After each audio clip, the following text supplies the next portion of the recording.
Hello and welcome to the Wheel of Crime podcast. This podcast is ran by two ladies who play games, mumble profanities, and laugh way too often.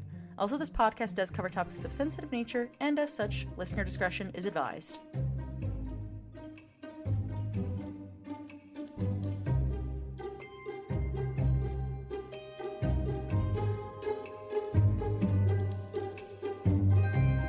Hello, and welcome back to the Wheel of Crime podcast. My name is Jenn. And my name is Emily, as Jenn vomits into the microphone. I ate my dinner so quickly today, and also I'm starting to get a sore throat. I don't know what my problem is. I've literally been sick since fucking March, and I'm like, what is wrong with me? Why? Maybe you got that allergy to snow mold. I don't know what my issue is, but I do have an allergy test coming up. I can't remember if I mentioned that already. I think you did, at least to me. I don't know where Yeah, that I don't was, know what I said but... on the podcast. Yeah. I never know. That's fair.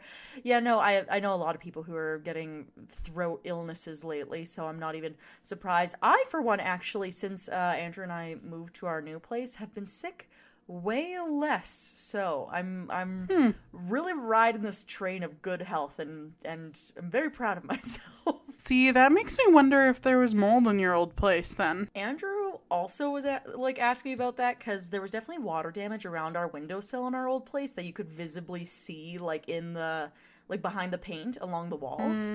And I was like, it's a little suspicious. A lot That suspicious. Is very suspicious. Right? Yeah, no, I'm trying to think if there's anything new from my week that our listeners would be intrigued to hear, but I'm gonna be honest, dude, the working from home life, I accomplish a lot of work-related things in a day, but the only, other stuff that happens is, I see people walking their dogs, or, because I'm by a lake, I saw a boat once, and some ducks. I saw a boat once. That's the funniest thing you've ever said to me. Right? Or, I guess I do have, so, a little backstory. We have our two cats, but I don't like the number 2. I like to keep things in 3s. But I've owned a fish before, and I don't like how, high maintenance fish can be for, cleaning their tanks and stuff. So I was like, I want, a living thing to take care of that isn't necessarily a plant, but, a little bit more fun. So I got myself a tank of sea monkeys. And I've been taking care of this sea monkey tank for, 2 months now. And they're, fully grown now, and it's the weirdest thing ever because... Obviously, the sea monkey craze happened when we were, children in the 2000s. So, yes, I remember. My sea monkeys when I was a child never made it to, fruition. So, it's been very weird for me actually watching these sea monkeys because I'm like, oh, weird, that's what they're supposed to look like. And, the other day, I noticed that, I thought one of them was eating the other one's poop because they're big enough now that you can see what they're doing. And I was like, is this, a problem? Because it kind of looked like the other one was, stuck to its butt eating its shit. And I was like, this feels like a problem. So I Googled it. I'm just flabbergasted. I didn't even know you had sea monkeys. I genuinely forget to tell people all the fucking time. I just have these sea monkeys on my desk that I take care of every day. And, but the thing is I literally Google and I'm like, ooh, sea monkeys stuck together eating each other, ? And literally the first thing on Google is your sea monkeys are stuck together. Guess what? They're having sex. And I was like, oh, no, they are not. And then it's this can last up to 6 days. So for 6 days, I had these 2 sea monkeys boning each other 24/7. And I was like, you guys got to get exhausted at some point. This is ridiculous. 6 whole days. 6 whole days. Wow, the stamina. That is what I'm saying. So anyway, that's the other new thing in my life is my sea monkeys boned for a week and I had to suffer through it. I genuinely have no words for that. Oh glad to boy. hear. But yes, well, I am very interested to hear your story today. I have no idea what it's about, so Yeah, well, should we just get right into our wheel of questions? we shall.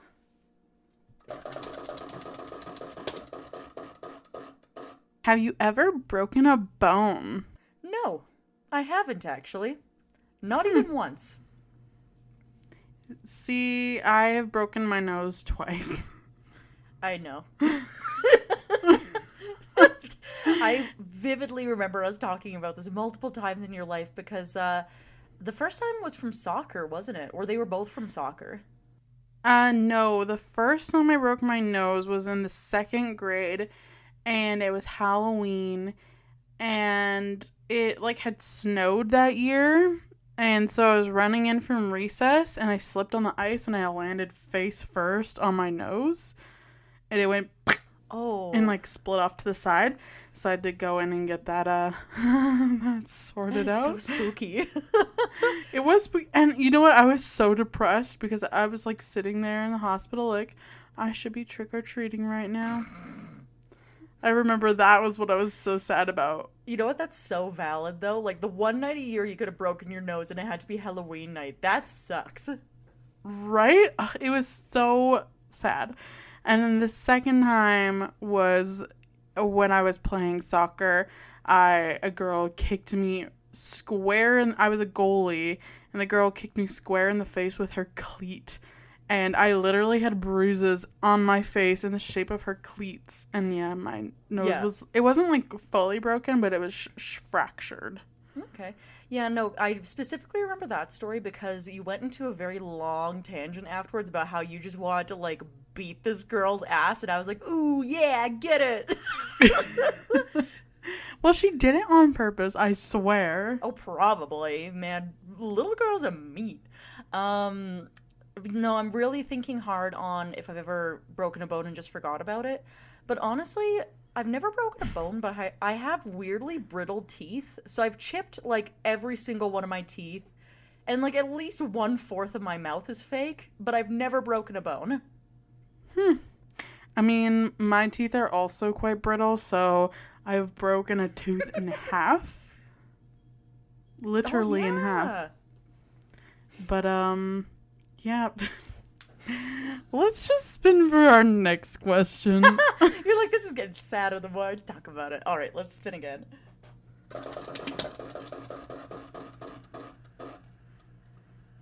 Number 2. What is the most painful injury you have ever sustained? Oh, easy. My sunburn that I got last year. Easy. I was wondering. Or, okay, so the sunburn Can I was guess? the worst for the longest period of time. But in the moment, I would say actually a different injury would have been my worst one in the moment. Can I guess? Yeah, you can guess. Okay, there's 2 that come to mind. Number 1 is when you threw out your back picking up a jug of milk. And number 2 is when you fell out of a hot tub inebriated. Well, when I fell out that hot tub inebriated, that more so hurt my ego than anything else. Which I don't actually think I've even fully recovered from that. So that's been the longest injury, I think. That's fair. The mental injury. Yeah, right? Well, I think that happened when I was like 19 or something. So, whew, that's a while ago. But no, and then throwing my back out with the jug of milk, that fucking sucked. But no, I would say that one of my like in the moment worst injuries was I had like rolled my ankle while wearing high heels, and then it swelled up to like the size of a tennis ball, and I couldn't even walk on that foot for like months. Like it took probably about 8 or 10 months to heal. That's crazy. So in the moment, that one hurt a lot, but I do still think my worst one technically is the sunburn, because it was the craziest thing, this sunburn, because I feel like I've talked about it on the show a couple times, but I even vividly remember in my brain the feeling of laying in my bed and I had just like a cold towel on my legs because my legs got the worst of it. And it was like the softest towel I could find, and my skin was so sensitive, it felt like there was like a bajillion needles sticking into my skin because of how bad this sunburn was. Oh boy, that is rough. I remember last summer, me and Emily just had such a rough go of it. We both got COVID, and then she got this sunburn. We were both just struggling so I thought hard. I was gonna die. By the end of that summer, I was like, I think I've lived through the worst of it. And the most hilarious part is that people are always like, oh, I bet like your tattoos hurt so much, or your piercings hurt so much, or like other random things. And I'm like, homie, no, listen. Sunburn, way worse. Oh, 100% worse. Sunburn, that was way worse than anything I've ever done to myself. And then COVID, when we got it from Calgary Stampede, that is the worst illness I've had in a very, very, very long time. That was definitely the worst illness I've ever had too. I genuinely made a will. I thought I was going to die. Like, there was tears. There was contemplation of going to the emergency room multiple times. There was a will drafted. Like, I was on my deathbed, and literally, I believed it. I know, and I remember talking to Andrew about it because, you're just feeling poorly, and it's obvious when the one person you live with is, like, not well. And I remember, like, talking about him, and he's like, so, like, are you well enough to, like, go to work tomorrow? And I was like, dude, I might not be well enough to, like, make it through the night. I don't think work is happening. I don't think it's gonna happen. I know. Oh my god. And I think the worst injury that I have ever sustained, just to get back to our question. Oh, yes, of course. Is either breaking my nose twice or any type of back injury, like when you like sleep on your back funny and you like pull a muscle? Oh god, yeah. I feel like anytime I've ever done that, it's been the fucking worst, and I'm just like, I am broken. I cannot move. My life. Have you ever had a like really bad crick in your neck before? Oh god, like where you sleep that's funny on your neck terrible. and you wake up and you literally have it stuck to your shoulder and you can't move it. I remember I woke up like that once in high school, and my mom was literally like, boop boop boop boop, hello sir chiropractor, we're gonna be there in 20 minutes. Like, it was so bad, dude. But yeah, I've really put myself through the ringer. I was gonna say though that just like for our listeners, if you ever have a 2nd-degree sunburn, or like a sunburn where you like quite literally cannot walk and your body parts swell up from how bad the burn is, that's the point you go to the hospital. Don't do what Emily did, which was taking baths in turmeric water, lathering herself in aloe vera, and just taking copious amounts of Advil. That will not save you. You need to be medicated. I would agree. Because I had nothing. I wasn't prepared. I had no sunscreen. I had no afterburn care. I literally just went with like whatever I happened to have in my pantry and a cold bath all day, every day. Mm-mm. That does not sound awesome. No, and then the one day I was feeling like half better, I like drove myself to Save on Foods, and like the burns were so bad on my legs still that I couldn't properly walk, so I was like shuffling in there wearing my pajamas and Crocs, and then they had to shut down the Save on Foods because they had a guy who was like a drug addict like running around and breaking into the ice cream coolers, and I'm literally standing by this lady who she like obviously was seeking comfort from somebody who wasn't the crackhead looking for ice cream, but I'm like standing there red as a tomato in my Crocs. I can't walk, and I've just got my arms loaded with aloe vera and like afterburn stuff. Like I'm talking like 7 bottles of this stuff. And I just like look at her, and I know what I look like because I just have these white circles around my eyes and the rest of it's bright red. And she looks at me and she's like, I'm just gonna stand here for a bit. And I'm like, okay. And then I just like start shuffling away, and I'm like, shh, shh, shh. Because the Save on Foods may be shut down, but by the time I make it to the till, it'll be after closing time.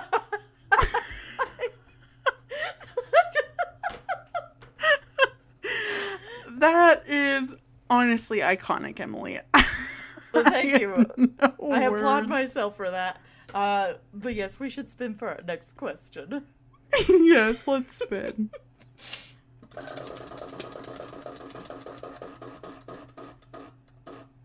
Number 4. What was your favorite job as a teenager?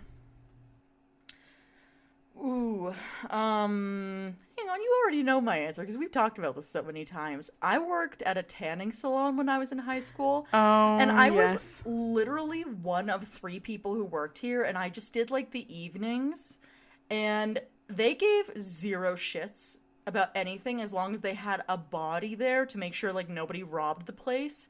And so people could buy tanning minutes.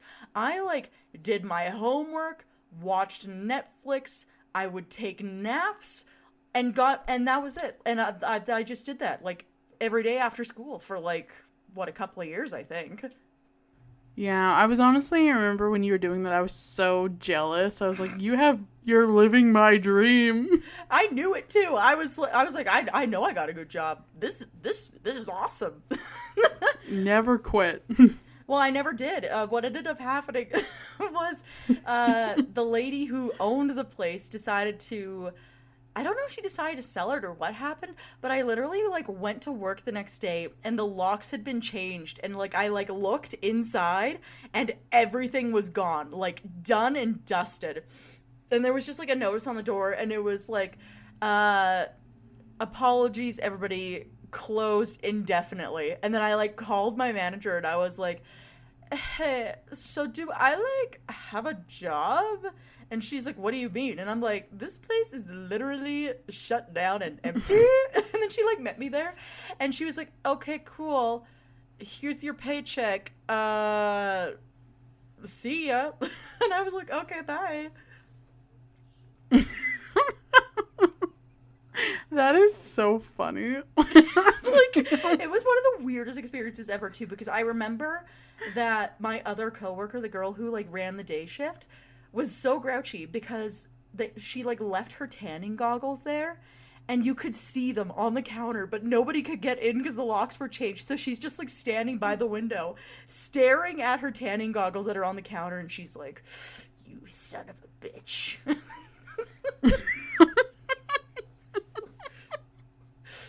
That is so fucking funny. Oh my god. The life I've lived. Yeah. What was your favorite job in high school? I don't know. Honestly, I had a lot of shitty jobs in high school. It definitely was not when we worked at the greenhouse together. I'll tell you that. No. But I don't remember. Did you ever work at the retirement home with me? I don't think you did. No. I think you might have applied, but I think at that point I'd already quit it. No, when we worked at Yisk together, that was good. Yeah. I didn't mind working at Yisk with you. It had, like, when I was with you, it was fine. It was whenever I was working alone with that one creepy manager where I was like, this is not the vibe. I actually was reflecting on that creepy manager because that creepy manager apparently dated a girl that we worked with, and now they have kids together. Oh, that's disgusting. But it was like very like low key, like secret dating apparently, which I'm glad that they kept it a secret because that man was disgusting. I do not want to know about anybody he's seeing. I am good. I don't need to know or want Literally, to know. I remember. So for our listeners, there was a man, when me and Emily were in high school, we were like 16, 17, working at this store, and he would pick one of the young female employees to go count the tills with him at the end of the night. And so you would like go into this upstairs area and everyone else would leave. So you'd just be alone with this man. And he just had bad vibes all around. And I remember one of the nights. Bad vibes, and he smelt terrible. Yes. So the one night that I was selected to go with him. What happened, Jen? We walked up there. He sat down and he ripped the biggest fart and he's like, oh, sorry, I farted. And I was like, I know. I said, I know. And he like kept counting. And then he like you want I me to know. walk you to your car after? And I was like, nah. And I ran away so fast. How is it that, like, the weirdest, creepiest men feel like they're, like doing you a favor somehow when it comes to this stuff? And it's like, no, you are the weird, creepy person I don't want to be around. Yeah, you're the one who I'm avoiding late at night. Right? But no, I just remember when I was selected to go up there in the room with him, I was like, so what do I do? And he's like, just sit there. And I remember it having no windows, and this man was so stinky, and I was like, I wish I could rip my nose off. Yeah. I'm done with being here. This is too much.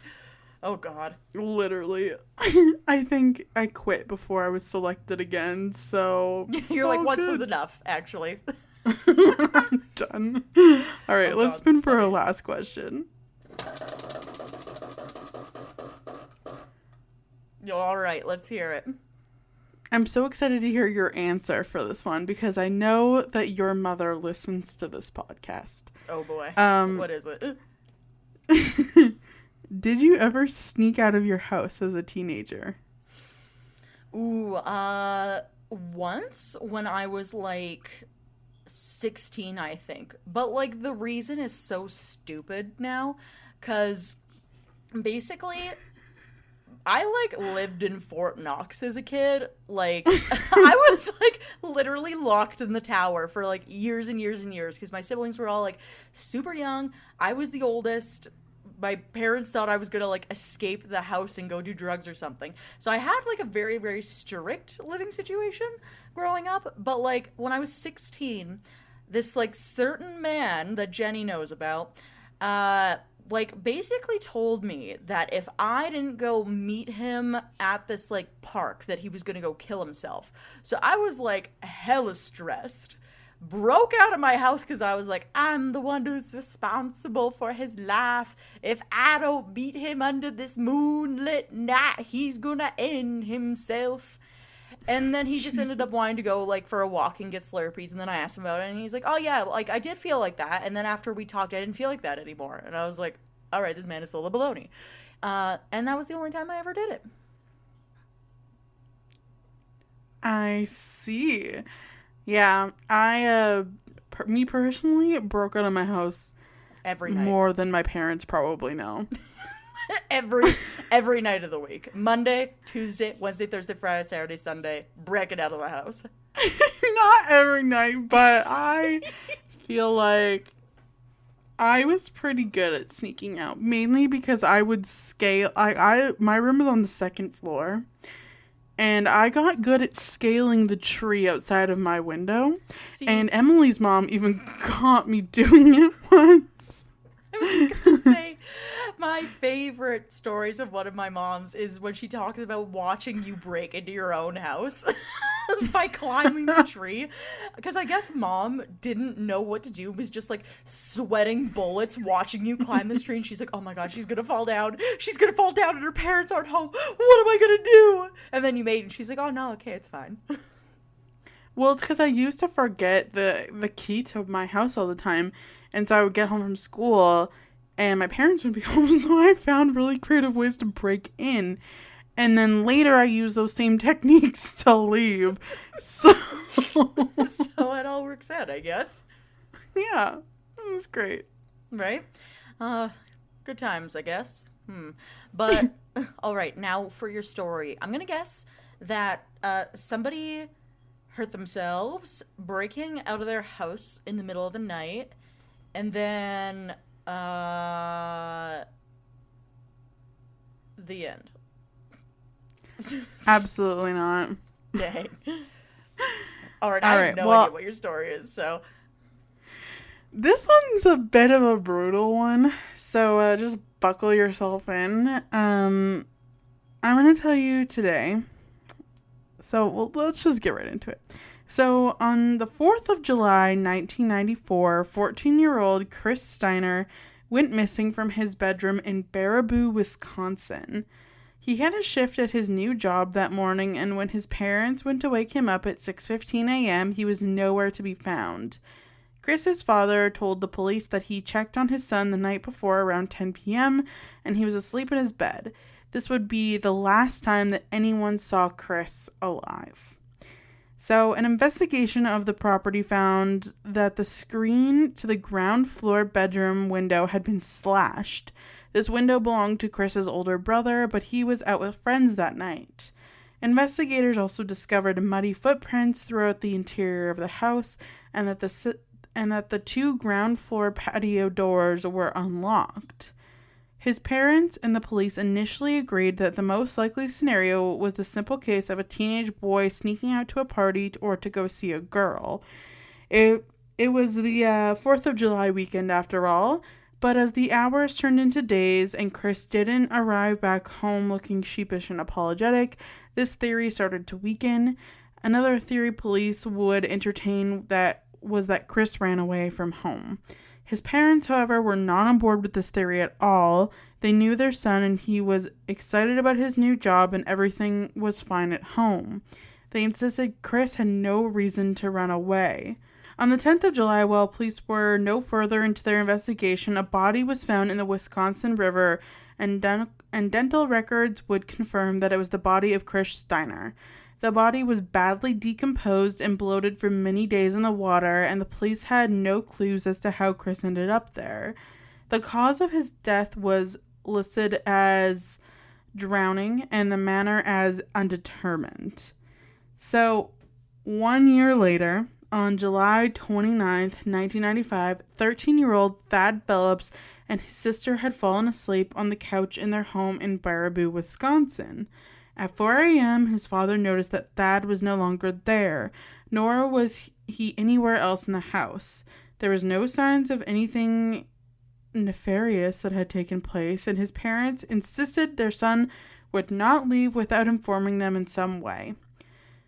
A 17-year-old boy named Joseph Clark took Thad Phillips from his home under the ruse of a party. Thad said that Joe was initially friendly and had talked about a party that was supposedly happening at his brother's house. Joe even listed the name of other boys who Thad knew that would be attending this party. Of course, this was all a ruse to keep Thad calm and compliant upon the arrival at his rundown and dirty home. Joe's mask slipped, and he had led Thad upstairs under the false pretense before throwing him on the bed and twisting his ankle until it cracked. Oh, God. Why? We'll get there. For no good reasons. I was about to say, I'm gonna lure you to my house and break your fucking ankles. What the fuck? Yeah. Literally, yeah. So, Joe then beat him in a rage, and Thad attempted to flee in shock. Joe then held Thad captive in his home. During his captivity, Thad would see 2 sides to Joe. He would torture and beat Thad for hours at a time, using a towel to muffle his screams. Some sort of frustration or annoyance would usually be the trigger for these prolonged attacks. Joe had snapped Thad's thigh bone by forcing his leg forward and leaning on it until it gave away. Obviously, there's some kind of, mental problems at play here, but I can't even fathom, that happening. Number one, first of all, second of all, that you have to be determined to break a thigh bone, even while doing that. Yeah, a thigh bone, not easy to break. No, I don't know what the scientific-ishness about, its density is, but I know it's the hardest bone in your body to break. Oh God, I can't even imagine what that would feel like. Literally just thinking about this I is never giving me want shivers. to know. I have goosebumps up the back of my neck and I hate it. Yeah. So he also jumped up and down on Thad's chest and attempted to suffocate him. Thad described how Joe would force his legs into braces and make him walk around on the shattered limbs, and he also revealed that Joe had masturbated in front of him. I was about to say there's got to be some other reason on why this kid is doing this, and then as soon as you said masturbated, I was like, of course, he finds some sort of sexual gratification from torturing this poor kid. Because at first I was like, why would you not just, kill him? But the fun part is in torturing him. Imagine breaking someone's bones like that and then forcing them to walk on their broken bones. Yeah. Like, After that you gives stomped me... on their chest and now you're masturbating in front of them. Like, the whole thing is just vile. Absolutely vile. So, and then as if none of this had happened, Joe would tend to Thad's injuries and with makeshift casts made out of bandages and socks and carry him downstairs to watch TV and talk to him. Thad said that he had asked Joe why he was doing this, and Joe's reply was quite simple yet horrifying. He did this because he liked the sound of breaking bones and he liked how it felt. Just so sick, man. Like, Ooh. like I'm laughing, but just like because I am so horrified and I'm trying not to barf. Like, this Because is I'm uncomfortable. so horrifying. I can't even imagine getting like any gratification out of that. Ugh.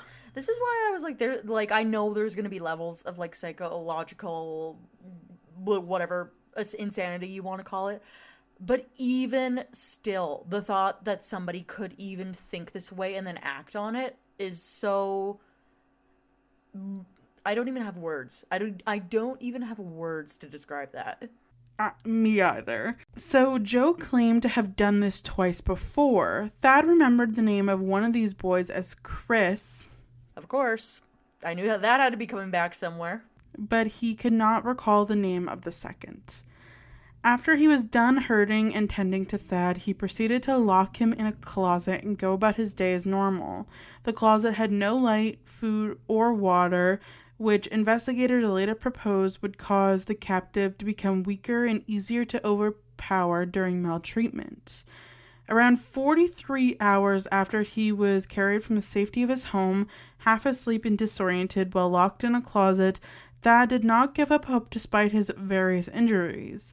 Thad fumbled through the dark, trying to find a way to free himself.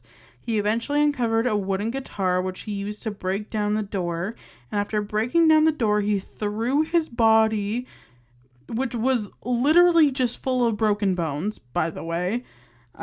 He threw his body down a flight of stairs, found a phone, and dialed 911. He told the operator that he was being held captive and tortured by an older boy who had taken him from his home.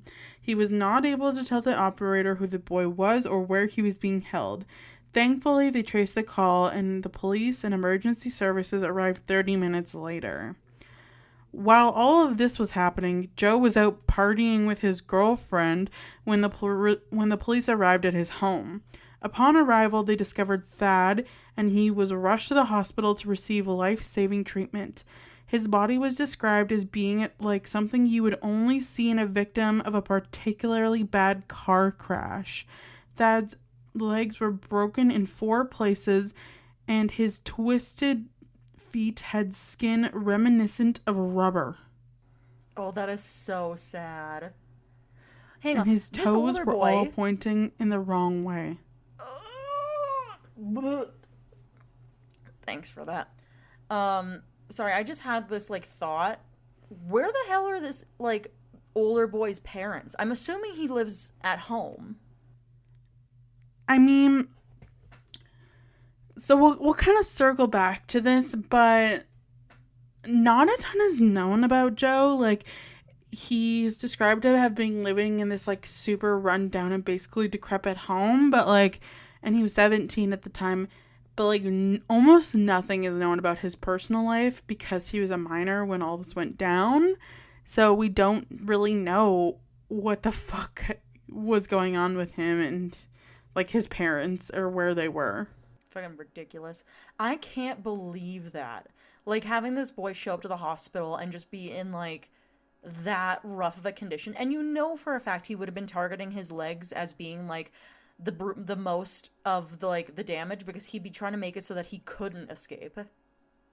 Exactly. Like, this kid could not walk. He literally had to throw himself down the stairs because he could not move his legs anymore.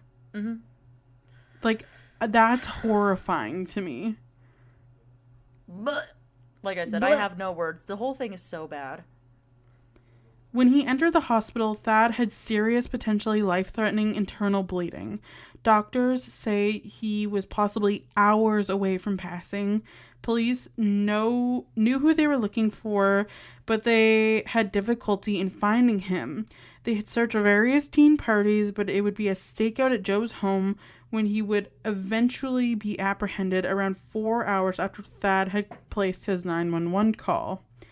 When the police conducted a search of his home, they found a journal with a macabre list of local boys, which would be described as a hit list. The list contained 29 names, which had been in 3 sections under 3 different headings. So the first heading was Can Wait, the second was Get to Now, and the third section was The Leg Thing. I'm sorry, I'm going to need you to repeat that just one more time. All 3 categories. Can Wait, Get to Now, and The Leg Thing. Ooh, I do not like that. What I'm getting, you might touch on this, I don't know, but the insinuation I'm getting is the first category is boys he's waiting on to either, like, have them be more available for him to get a hold of, or maybe waiting in age. Get to Now is, like, priority boys on, like, who he could have, like, access to right away. And the leg thing, I'm just assuming is some kind of fetish thing that he has specifically about legs. It must be. Like, we don't really know for sure, but I feel like in my wildest imagination, that's pretty much the only thing that comes up. Like, not even just in, like, wildest imagination, but, like, that is quite genuinely the only thing I can think of. Like, why would you have a category called legs, basically, with a list of boy names when you have this, like, weird masturbation thing going on already where you pulverize this boy's legs, jerked off, and then you have a note in your journal that says the leg thing. It's the only thing that makes sense to me. It's so disturbing. I don't even want to know. I don't want to know. Literally, from the minute you started talking about what this boy went through, I have had goosebumps literally, like, all over my scalp, and it just keeps coming and going in waves. This is the most disgusting I have felt in ages. So, Joe admitted that he had taken Thad, but insisted his intentions were just to hang out. Wrong. Obviously. He claimed that he had no recollection of what happened or how Thad sustained his injuries, as he, quote-unquote, kind of blacked out, which is, like, not an acceptable thing to say at all. At all. You can't black out every time you're in your house magically for months. Well, like, how long did he have Thad for? Months? Or was it weeks? Like, almost 2 days. Only 2 days. He did this to him in 2 days? Yes. Oh my fucking god. Yeah, no. You are not blacking out for a full 2 days and then going out and partying and coming back and doing all this bullshit. There's no way. Like, that's a lot of trauma to inflict on someone in 2 fucking days. I didn't even realize it was 2 days. I was like, oh yeah, like I could imagine a lot of damage would happen over the weeks or the months. 2 days? That's 48 hours. You know what I accomplished in 2 days? A whole lot of fucking nothing. That is too much to be happening in 2 days. I know.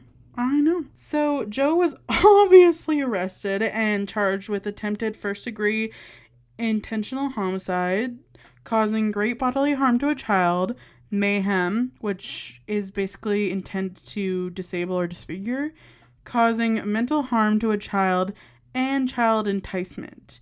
He pleaded no contest and not guilty by reason of mental disease or defect. And so, one of the only details that we really know about Joe is that he was adopted, and the defense argued that his biological mother had been a heavy drug user throughout her pregnancy with him, and that he had suffered a head injury in a bike crash the year before.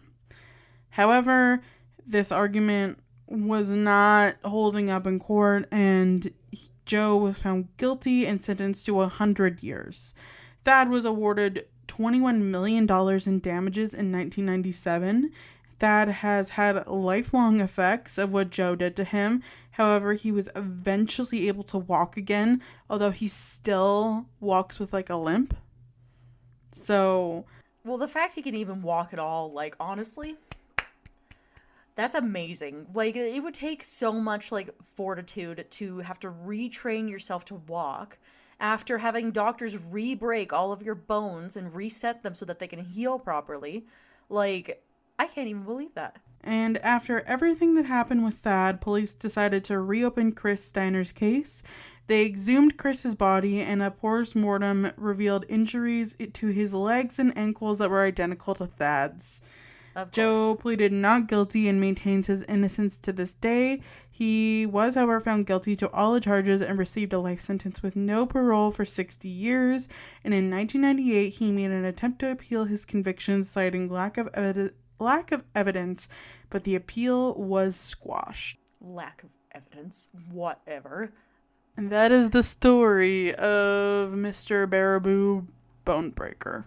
Yeah, Mr. Bone Breaker, asshole. Don't love that. Second of all, lack of evidence. I'm just going to touch on that real quick here. The boy was literally in his closet for 2 days, and he's like, ooh, yeah, there's like no evidence. I cannot believe the audacity of this guy. And like, he's like, it could have been someone else. I was blacked out. I don't know. Yeah, right. He's like, yeah, somebody else used my hands and my dick and my to do all of these things for the last 2 days. And my journal. Yeah, and my journal. I can't even believe that. Oh my god. Like, you gave me a lot to work with today. I am flabbergasted, dude. Yeah. I have no words. But that does wrap up our story for today. I'm gonna let you all marinate in that one for a while. Happy Friday. Happy Friday. Yes. If you liked today's episode, make sure to leave us a review on wherever you're listening to podcasts currently. 5 stars does help us reach out to new listeners, and of course, we always love it having new listeners on board. We also have our website, which is www.wheelofcrime.com if you want to check us out on there. We have our social media on Facebook, Twitter, Instagram, and TikTok, all at Wheel of Crime. We have our Patreon, which is at Wheel of Crime Podcast, if you want to check us out on there and donate to the show. We have our email, which is wheelofcrime@gmail.com, if you want to send us a message on there. And lastly, we, as always, have our Google Doc open for anybody who wants to submit their own listener story, whether it be spooky or crime-related or a little mysterious or even just a cool thing to say. You can put that on in there, and we will be doing a featured listeners episode, I think, sometime this summer here. So get your stories in, and you might get a feature. Yes, that's it. That's all, and we'll see you next week for another new episode. Okay, bye! Bye!